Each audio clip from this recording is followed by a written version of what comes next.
J'ai donc regroupé tous mes matériaux, j'ai imprimé mon patron à échelle 100% et j'ai découpé le contour. J'ai pris mes deux tissus, un pour l'extérieur, un pour l'intérieur, que j'ai découpé de 40 par 27. Et à la même dimension, mon molleton thermocollant, avec le côté collant qui a des petits points. Donc je vais commencer avec mon tissu extérieur. Donc, sur mon patron, il y a marqué ici, milieu, devant, pli. Ce qui veut dire qu'il faut que je coupe mon tissu en étant plié en deux. Donc je le plie endroit contre endroit. Je fais attention à bien aligner mes bords.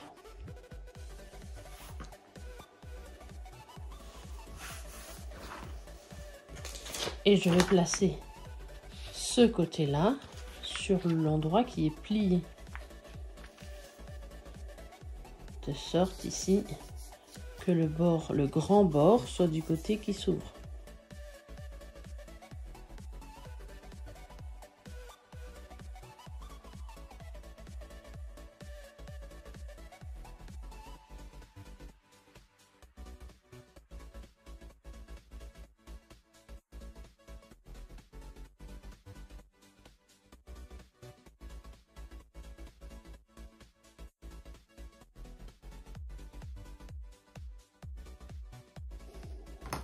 Et de mes petits coins, je vais garder celui qui est long comme ça.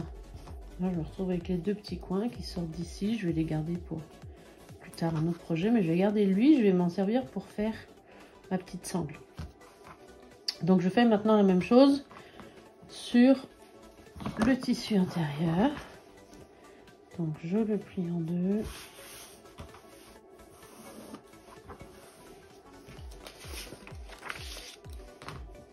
Je pose mon patron.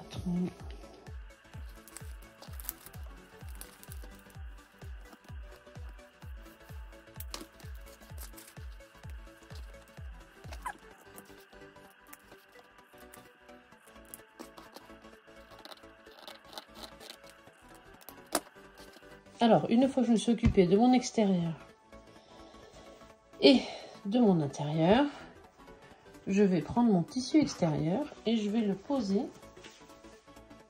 sur mon molleton.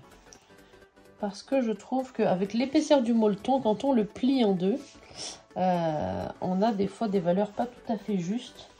Donc, maintenant que j'ai mon modèle déplié, ça sera plus juste. Donc là, je vais juste tracer du coup de partout les contours.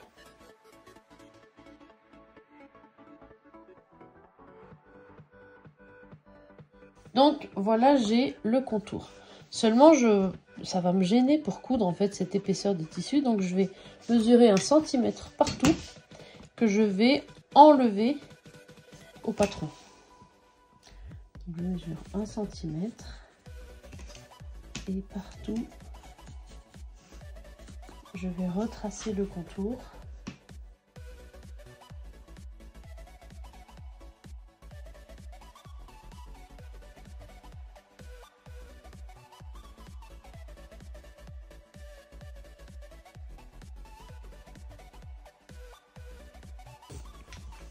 Et puis là, sur l'arrondi, je vais faire attention à bien toujours garder mon écartement. Donc je vais y aller en faisant des pointillés par rapport à la ligne.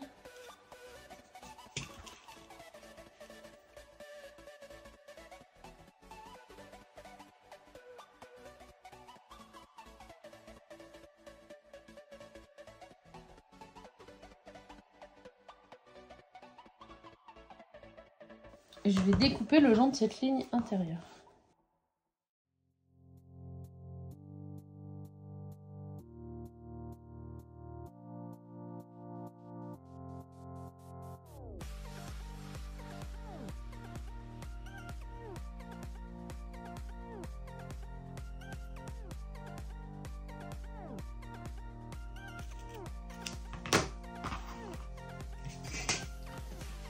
et je vais le poser sur mon patron. Alors, sur mon tissu.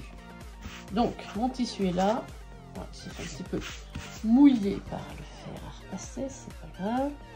Je vais le placer, je vais vérifier que j'ai bien partout autour 1 cm de marge par rapport au bord. Je vais monter de l'épingle sur le côté. Hop, et je l'emmène à la table à repasser.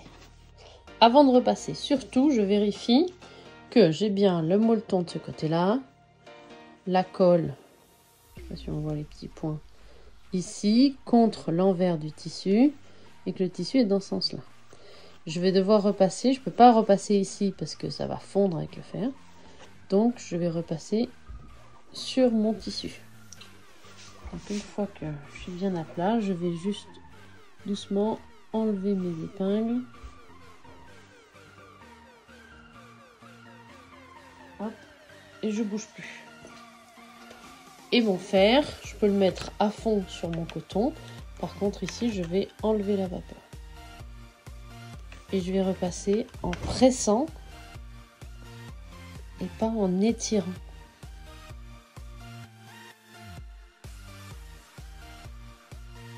Je vais vérifier qu'il est bien collé partout. Quand je le retourne, que voilà, les bords ne se décollent pas, qu'il est bien attaché partout. Ensuite, la petite bande de tissu qu'on avait coupée tout à l'heure. Je vais faire une anse en quart. Donc je plie, je repasse, je l'ouvre, je aligne le pli, le bord du tissu sur le pli. Je repasse.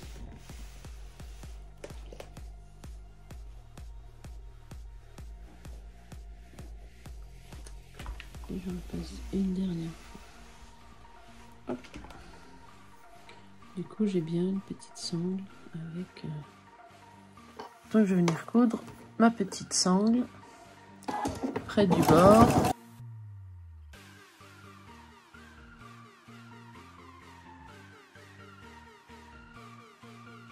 Même chose de l'autre côté. Alors, si vous posez la question, est-ce que le tissu uni a un sens? Ben non, en fait. S'il est uni, il est uni. Donc, il a la même couleur absolument des deux côtés. Donc, du coup, je vais coudre les grands bords et les petits bords. Et pareil sur celui-là. Donc, je vais aligner le bord de mon pied ici avec le bord de mon tissu. Comme ça, je suis bien régulier.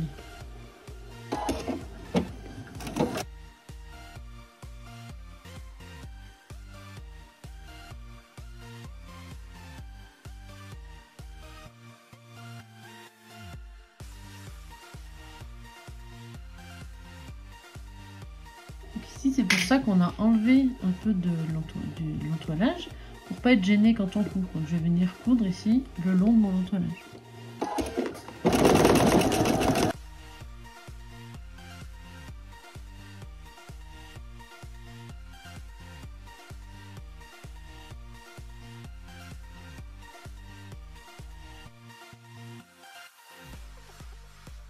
Le fond, donc je prends le coin ici, je le tire dans les angles et je viens le mettre comme ça.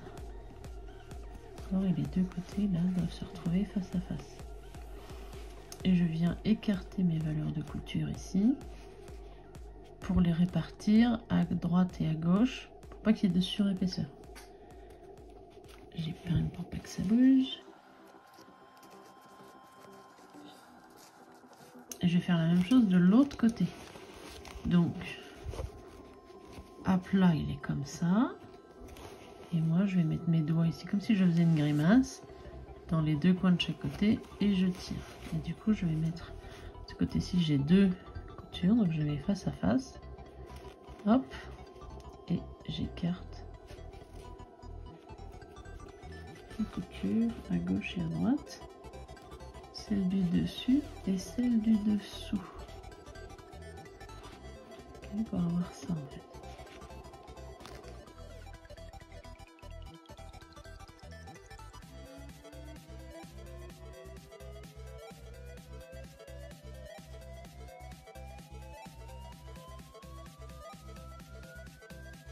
je suis bien comme ça. Ça va représenter le fond carré en fait, rectangulaire pas exactement, de ma panière. Et le reste est comme ça. Ici du coup ça forme les angles. C'est ce qui vient amener la 3D en fait. Donc, tel que je suis là.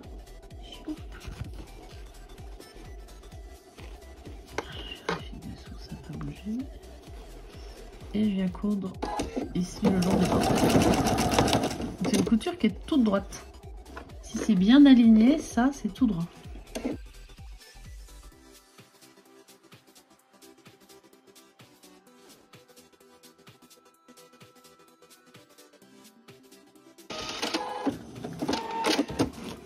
Hop.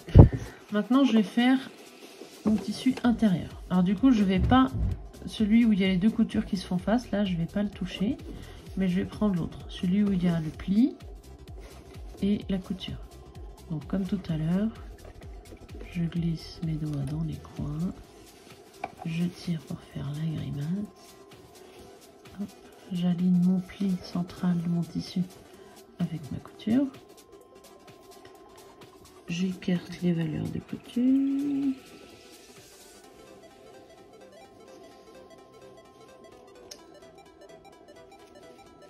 j'épingle pour que ça tienne bien en place. Et une fois que j'ai épinglé, j'ai bien écarté ma valeur de couture là, une fois que j'ai épinglé, je couds.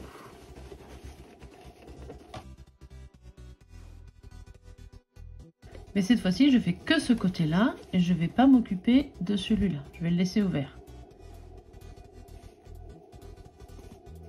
Je reprends celui-ci et je n'oublie pas d'accrocher ma sangle. Donc je mets mes deux coutures côte à côte et je vais les placer sur la couture qui est là, comme ça, au bord. Bon, j'ai un petit décalage mais tant pis, c'est pas grave, c'est la couture qui va le rattraper.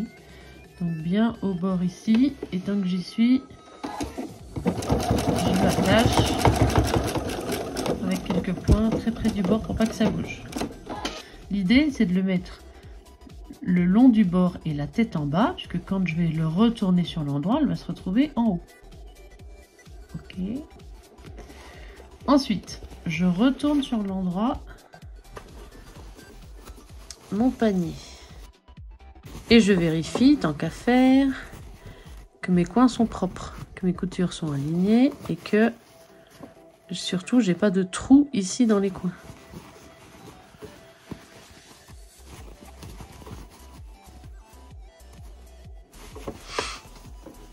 Je le mets sur l'endroit.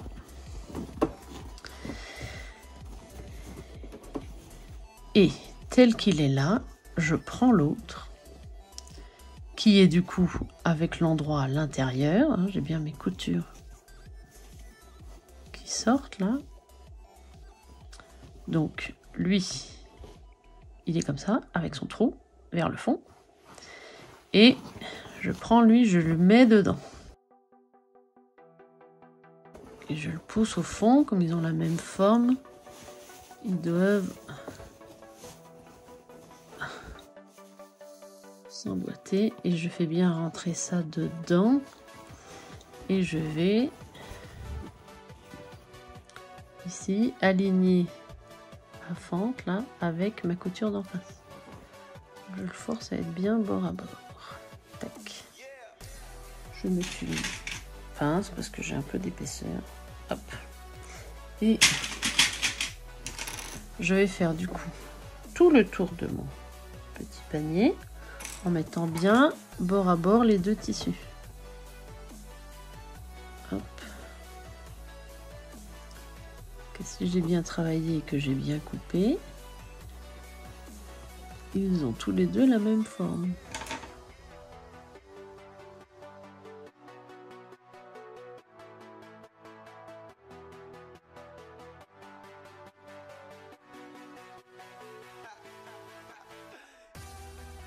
Et je vais pouvoir coudre.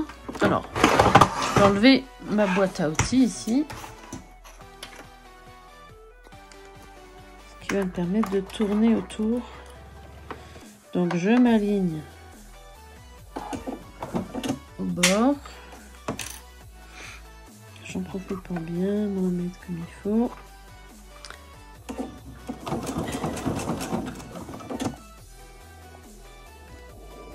Et du coup, je vais coudre bien le long du bord, tout en tournant en fait ici autour. Il est enfilé. Je vérifie à chaque fois que mes deux tissus là sont bien bord à bord.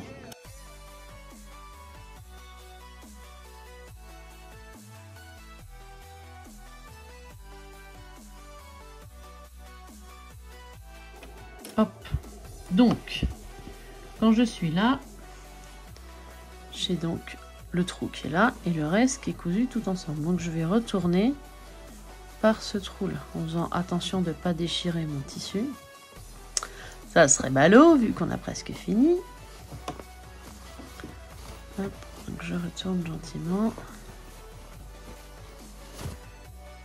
Et je me retrouve avec ça. Mais alors, je me serais trompée. Et ben non. Du coup, hop, je vais pousser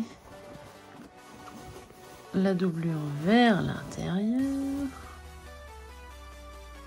Et je vais sortir mes pinces pour repincer ici tout le long. Donc je vais faire attention à bien repousser les bords vers l'intérieur parce que je veux pas voir le rose. Ou alors je choisis de le faire si je veux. Je peux effectivement avoir un petit contour comme ça, mais je choisis de le faire, il faut que ça soit régulier. Donc moi je choisis de pas les voir, donc je fais bien glisser comme ça et je pousse pour que quand je suis sur le côté, je le vois pas du tout.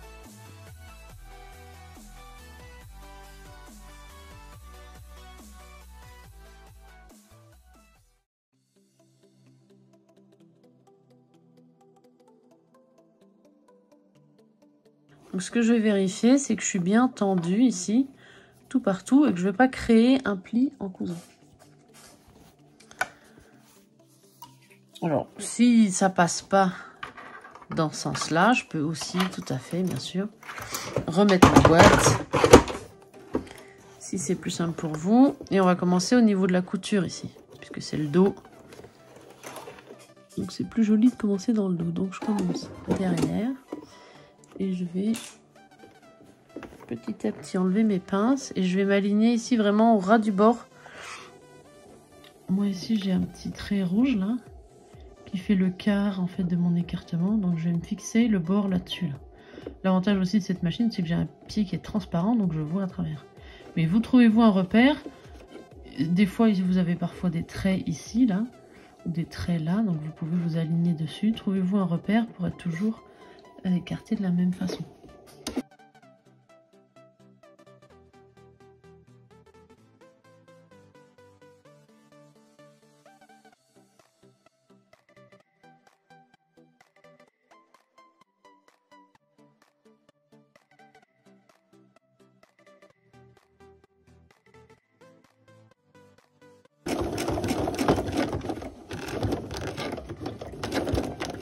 J'arrive doucement hein, parce que comme j'ai la sangle ici qui dépasse à l'intérieur, j'ai beaucoup d'épaisseur, j'ai pas envie de péter mon aiguille dessus. Et j'ai plus qu'à couper mon petit fil.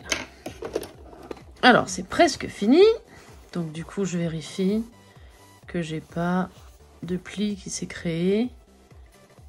Je peux couper les petits fils qui dépassent. Je vérifie que la couture me plaît et que c'est ok. Mais il me reste un trou ici. Je vais pas le laisser comme ça. Alors, première solution, le coup à la main. Donc, la couture invisible, ça s'appelle un point d'échelle. Je vais prendre une aiguille à main.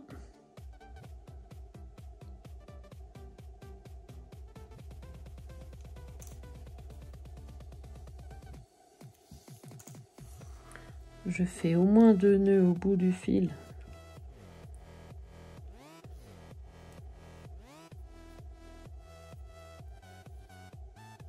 Hop. Donc, j'ai pris un fil avec une aiguille double, c'est-à-dire que j'ai plié le fil en deux pour avoir 2 épaisseurs de fil, ce qui rend mon fil plus solide. Donc comme tout à l'heure, en fait, je vais l'attraper par les coins. Je vais bien aligner les coutures, je vais même les écarter.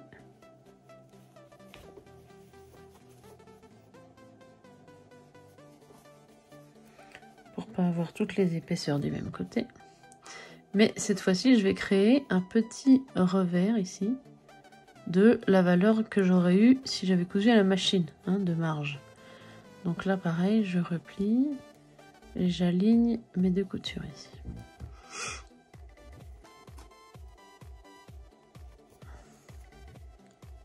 J'épingle le petit bord ici.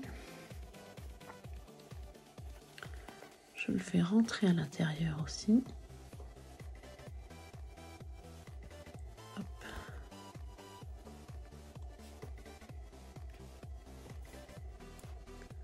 Même chose de l'autre côté. Je fais un petit revers, y compris dans le coin.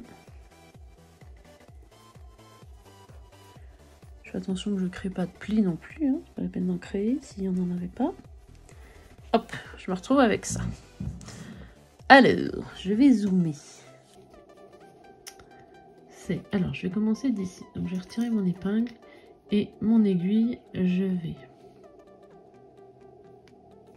la faire remonter. Faire remonter par le bord. Parce qu'il y a mon nœud au bout. Donc, je veux pas qu'il se voit. Donc, je veux que mon nœud soit dedans. Je referme le tissu. Allez, c'est parti. Je vais piquer dans le pli et avancer comme ça de 5 cm. Je prends qu'un seul côté. Hein. Je suis juste dans le pli. Hop. Et là où mon fil est sorti, ici, je traverse pile en face. Et j'avance de 5. Ok. Je tire mon fil, je retraverse en face. Et j'essaie de faire des petits points réguliers. L'idée, c'est que du coup, ça crée les barreaux d'une échelle. Vous voyez les petits barreaux qui sont là. Et quand je vais tirer sur mon fil, ça va resserrer les deux bords. Et je vais me retrouver avec une couture qui ne se voit plus. Hop, et de temps à autre, je regarde si ça va et je tire mon fil. Hop, et mes côtés se resserrent. Courage, encore un petit peu. Et je finis.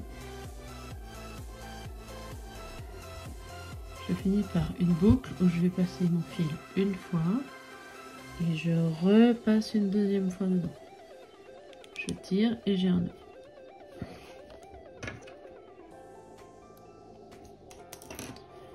Et du coup, voilà, j'ai une petite couture qui ne se voit pas et qui est bien fermée. Ça, c'est la couture à la main.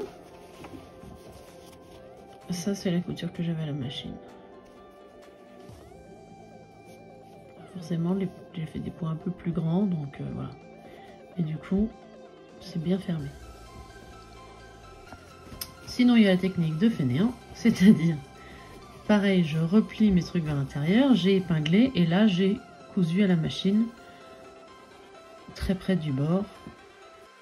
Il me reste plus qu'à les remettre bien, de mettre mes doigts ici dans les coins, bien les enfoncer pour que ça soit bien propre. J'aime bien me servir de ma Jeannette, mettre comme ça les bords dans les coins et venir repasser gentiment.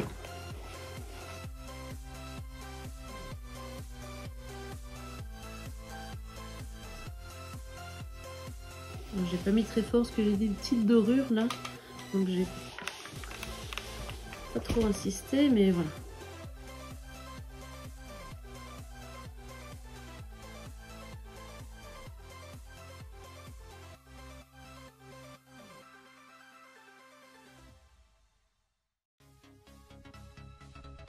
Et voilà, la question bonus, c'est à quoi ça va pouvoir me servir cette petite panière. Bah, par exemple, je peux mettre mes petits cotons démaquillants dans ma salle de bain. Ou alors je peux mettre mon PQ quand je suis au camping. Et du coup, je peux faire une anse pour l'attacher à la poignée. Je peux peut-être agrandir ici. Je peux aussi mettre une bouteille dedans. Et pour l'attacher dans ma voiture, comme ça elle reste attachée à mon levier de vitesse. Enfin voilà, plein d'applications possibles. À vous de trouver. Voilà, à vous de coudre.